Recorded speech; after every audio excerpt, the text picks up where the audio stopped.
Probably the champion of the strange and macabre is Edgar Allan Poe. We of Richmond lay some claim to him.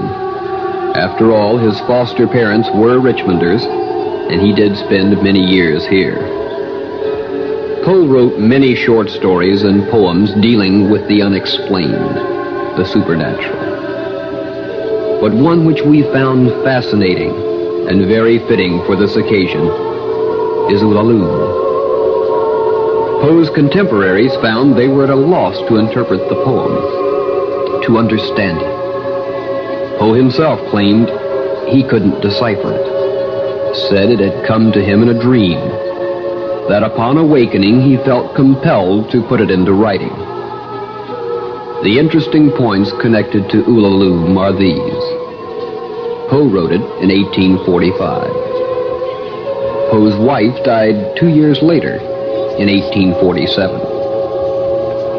And in October, a date significant in the poem, Poe died in 1849.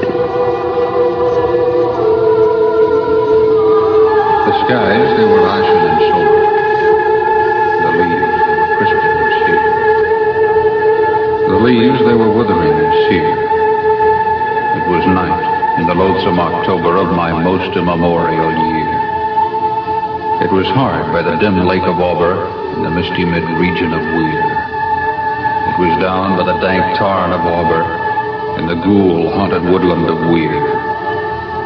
Here, once through an alley titanic of cypress, I roamed with my soul. Of cypress, it sank in my soul.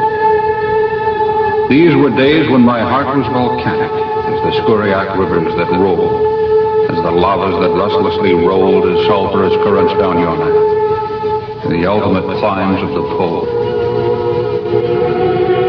Our talk had been serious and sober, but our thoughts, they were palsied and seared.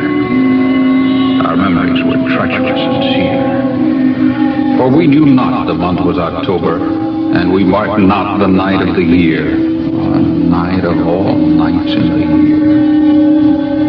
We noted not the dim lake of Auber, though once we had journeyed down here.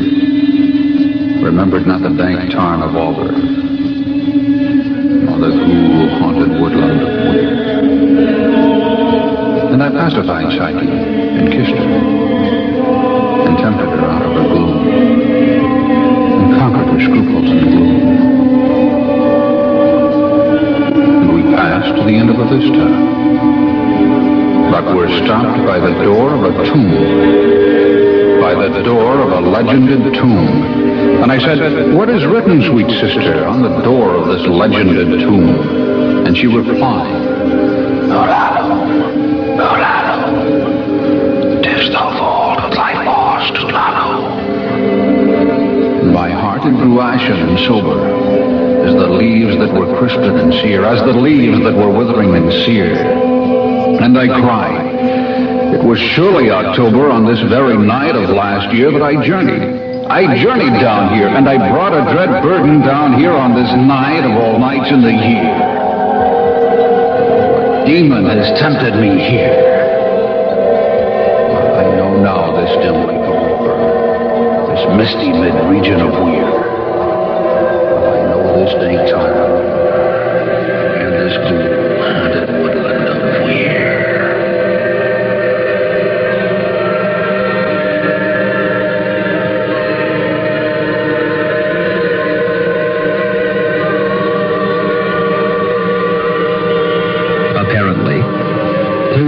In 1845 of joining his wife in death in October. Yet, in life, he could not explain the mysterious dream he'd had, nor the haunting message of Ulalume, which had come to him in sleep. Man's restless, inquiring brain has not been content to believe that his is the highest consciousness on earth, or in the mysteriousness of the universe. Man may fear the unknown, and yet over the centuries he has developed respect for it, a cautious, if not a skeptical respect. Although dependent on the cycles of nature, primitive man did not understand its laws.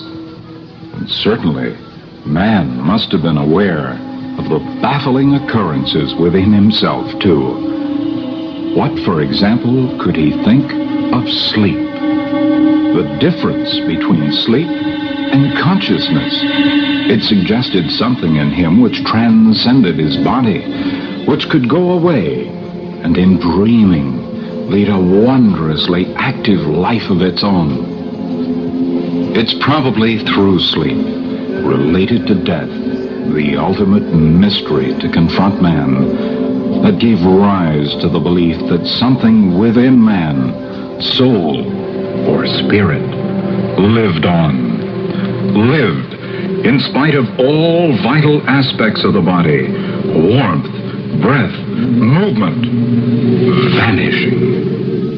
Since the flesh disintegrated in death, then the body must be only a temporary abode for that something which inhabited it in life. And primitive man, no different than we in our curiosity, wondered, in fact, does something communicate or exist with us through a narrow veil?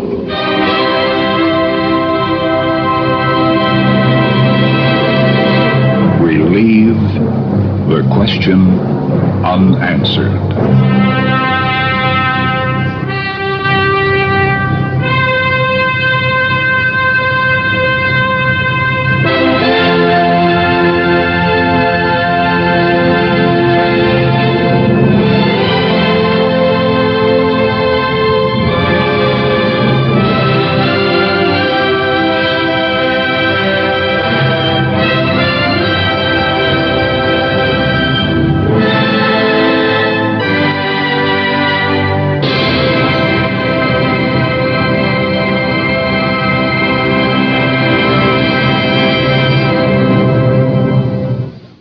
We hope you've enjoyed our sojourn into the supernatural, and we invite your comment. Richmond Revisited is produced by the News and Public Affairs Department of WLEE Richmond, a broadcast service of Nationwide Communications Incorporated. WLEE Radio is owned and operated by Nationwide Communications Incorporated, a subsidiary of Nationwide Mutual Insurance Company.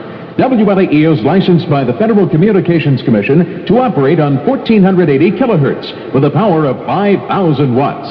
The offices and studios of WLEE are located at 6200 West Broad Street, Richmond, Virginia.